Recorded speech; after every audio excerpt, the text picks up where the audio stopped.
"You saw it, didn't you?" she murmured, looking at me. I responded with an awkward yet honest nod. After all, there was nothing I could do about accidentally glimpsing the image of her that was now spinning in my mind, refusing to fade away. Yes, I had unintentionally seen something while I was heavily intoxicated. Allow me to introduce myself. My name is Jack Jonathan. I'm your typical office worker leading a moderately enjoyable life. However, today things took a rather unexpected turn. Currently, I find myself on a company trip, staying at a charming, albeit old inn, complete with a hot spring and clean rooms. It's quite an awesome setup. Our company isn't particularly large, consisting of only about 22 people. But this year, our exceptional performance led to a well-deserved treat comfortable accommodation. The 2 male staff members, including me, are sharing a room, while the female staff, a smaller group, each have a single room. It seems like a special privilege, especially for our top performer, Catherine. Catherine is an astonishingly successful saleswoman, truly the ace of our company. Even though we work together, she stands in stark contrast to me. She's excellent and kind, almost like a goddess. As you might expect, during the banquet of our trip, she was the center of attention, with the boss and department manager hanging on her every word. Amidst all the festivities, my gaze was fixed on Catherine. As she received praises and compliments, I sipped my drink from a distance. It felt audacious, even if it might be considered pathetic to imagine an average guy like me sharing a drink with someone like Catherine. As the night progressed and I continued drinking, I ended up consuming more than I had intended. The bosses were thoroughly enjoying themselves with the hostesses, their boorish laughter echoing through the banquet hall. The female staff had retired to their rooms early, leaving the bosses to their revelry. Feeling increasingly dizzy from the alcohol, I decided to make my exit in a hurry. The inn's layout was somewhat traditional, and while it had names for each room, they had also introduced numbering for convenience. This quaint bed and breakfast had a long history as a reputable establishment. I glanced at my room number 30. With the inn not having an automatic locking mechanism, I didn't bother securing the door. Additionally, due to my habit of keeping my valuables with me, I had no need to lock the door since I hadn't left anything of value behind. So I opened the door with a creak, removed my shoes, and slid the door open. To my surprise, Catherine was in the room. The moment my eyes landed on the scene, the haze of drunkenness evaporated in an instant. Hastily, I closed the door with a mumbled, "Whoa, sorry, wrong room." Despite having sobered up, I was still staggering, and my steps faltered as I stumbled over the threshold, leading to a rather spectacular fall. "Wait, are you okay?" Catherine attempted to ask, clearly flustered, but no words managed to escape her lips.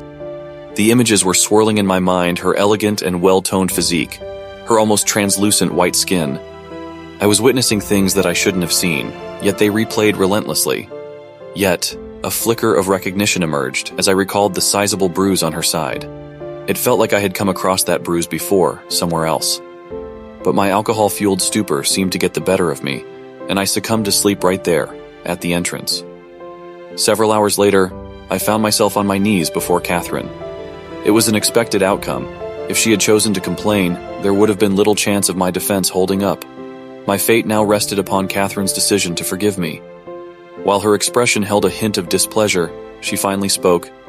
"You were really drunk, so I'll let it slide this time. Just try not to overdo it with alcohol in the future." "I'm sorry," was all I could muster. Unbeknownst to me, Catherine had actually tucked me into her room after I had fallen asleep at her doorstep. I had inadvertently exposed my pitiful state, and my pride lay shattered. No matter how benevolent a goddess she might be, it was only natural for her to find my behavior repulsive. I had braced myself for this reaction, and now she finally addressed me. "Aren't you going to say anything?" Her customary confident smile was absent, replaced by a hint of despondency. She appeared a bit deflated, lacking her usual assurance. From my perspective as a man, I had been privy to a vulnerable moment, and in an odd way, I felt grateful for it.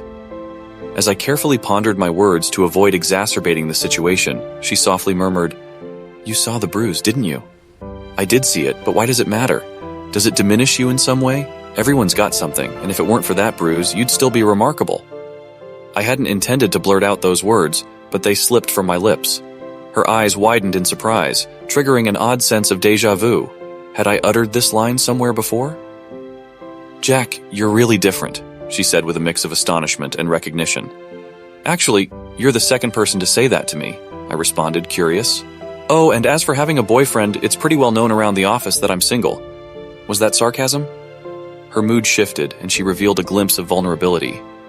I heard this from a classmate in elementary school, but I've since changed schools due to my parents' circumstances, so it's been a while since I've seen him. Her revelation triggered a memory within me. It's a distant memory, but there was a girl in my old class who also had a bruise.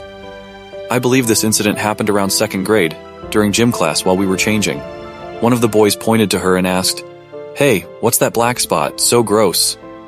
A few other boys joined in, mocking her, and she ended up in tears.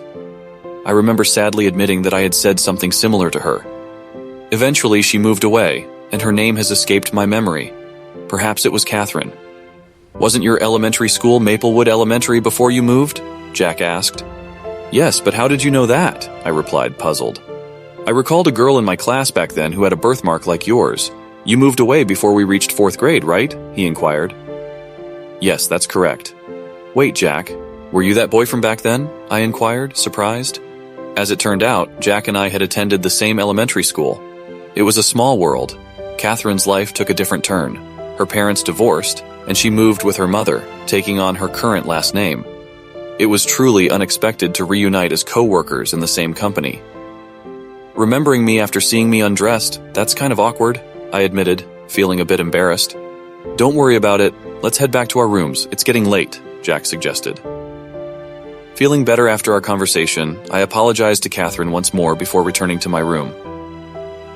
Fast forward a month later, Catherine and I had grown close enough to share tea together on occasion. She had become more comfortable around me, as I didn't react negatively to her birthmark. Sometimes we'd even share a drink or two. These moments had become regular preludes to Catherine's venting sessions. "Why do people not appreciate you? It's not fair. You handle administrative tasks quietly and help others without seeking recognition.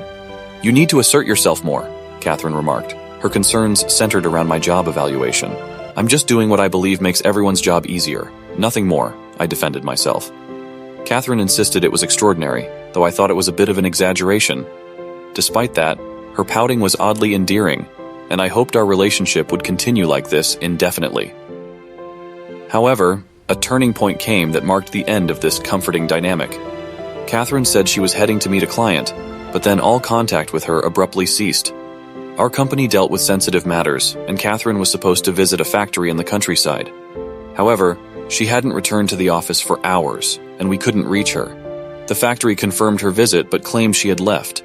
Even after work hours ended, Catherine remained absent. Her mother, her emergency contact, had no information either. The once unbreakable thread of our friendship was unraveling, leaving us all deeply concerned. I had believed my workday was over, but the idea of Catherine leaving without informing the office seemed implausible. Consequently, I resolved to search for her after work. The road leading to the factory was scarcely traversed by vehicles. The night was dark, limiting my options to peering down from the road onto the mountain for any hints. As I drove, I chanced upon Catherine's car parked at the road's edge. Strangely, she was nowhere in sight. The driver's side door hung open, and the keys remained in the ignition. "Catherine, where are you?" I called out. My question was met with a feeble voice from the other side of the guardrail, emanating from the woods beyond. That voice belonged to Catherine. Descending the guardrail's unpaved slope, I found Catherine in a weakened state. Her clothes were ragged, suggesting a fall. She weakly raised her hand in a distress signal. I promptly contacted paramedics, and Catherine was eventually rescued. Her fall had led to a twisted ankle and minor scrapes, but fortunately, her life wasn't in jeopardy. She explained that her car had broken down on her way back from a client's location. While investigating the issue, she lost her balance due to her high heels and slipped through a gap in the guardrail. Curious about my presence, Catherine asked, "Jack, why were you there?"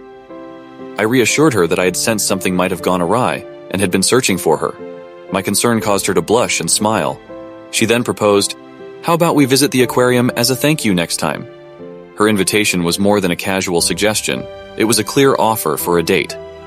I hesitated, though, and declined, suggesting that we go once she's fully recovered.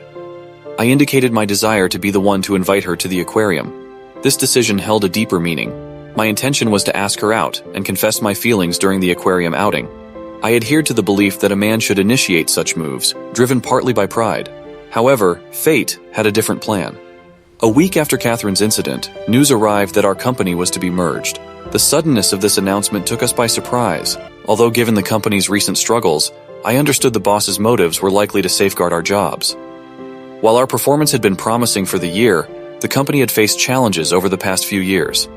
The grand company trip marked the end of an era, characterized by its luxurious nature. Consequently, the merger of the company seemed inevitable. However, the challenge lay in the company with which we were merging. It was a prominent fashion corporation, and our assignment was to their newly established dyeing department. Intriguingly, the CEO of this merged entity was none other than Catherine's mother.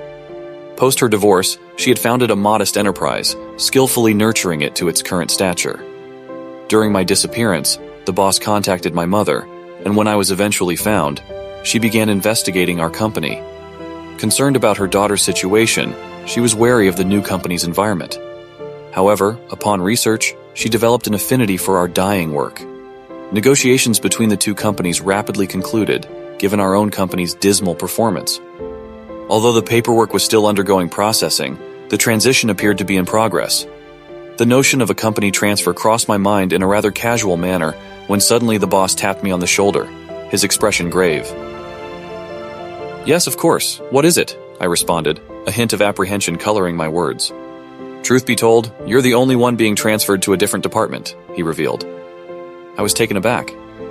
"Am I not going to the dyeing department?" I queried, surprised. The boss proceeded to explain the situation. Evidently, based on a recommendation from a woman named Catherine, I was designated for the main office. The revelation stunned me, and it appeared that Kafir, too, was earmarked for the main office. "When I spoke to my mom about your diligent work, she insisted on having you in the main office. She's a formidable woman, even within the family, so it's not solely because I suggested it, it's based on your accomplishments," Catherine explained.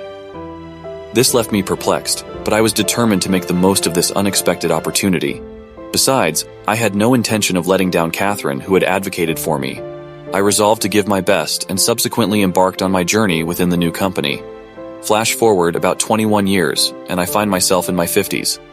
Thanks to the dedication I put forth back then, I am now an assistant to the CEO. The company has witnessed remarkable growth under new leadership. The new boss keeps me perpetually occupied, even outside the office, as I find myself engaged in various activities, including workouts at home. "Jack, where's the wine? Come on, Catherine, you're indulging a bit too much," I admonish my wife, who has managed to consume an entire bottle of wine at home. Our professional lives have been entwined further since joining the same office. Interestingly, the initial intention I harbored of confessing my feelings at the aquarium was reversed when Catherine herself confessed first. We subsequently embarked on a dating journey that eventually led to marriage. Our life has been truly blessed as we've grown our family and prospered together. Catherine assumed leadership of the company, and I've been there to support her every step of the way. Despite the passing years, Catherine continues to lead, and I find her unwavering determination utterly endearing. "Why not? This is our home, so it's perfectly fine to indulge and get a bit tipsy," I suggest playfully. Catherine laughs and adds, "You know, you'll catch a cold if you sleep on the floor again." "I don't need that reminder from you," I retort, a smile forming on my lips. We've spent 2 decades together, yet she never misses a chance to tease me, and strangely enough, I don't mind at all.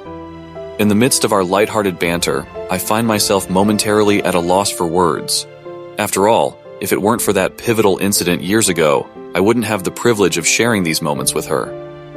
"All right, if you get too drunk, you'll be on the couch," Catherine jokes, still wearing a smile. "I don't want to sleep alone, so I'll moderate my drinking," I respond, matching her smile. With a contented grin, Catherine shares, "I hope we can stay together until our smiles become all wrinkled." That sentiment resonates deeply within me. With that shared goal in mind, we savor our evening drinks in moderation, cherishing each other's company as always. Thank you for tuning in. Don't forget to subscribe and hit the like button. See you next time.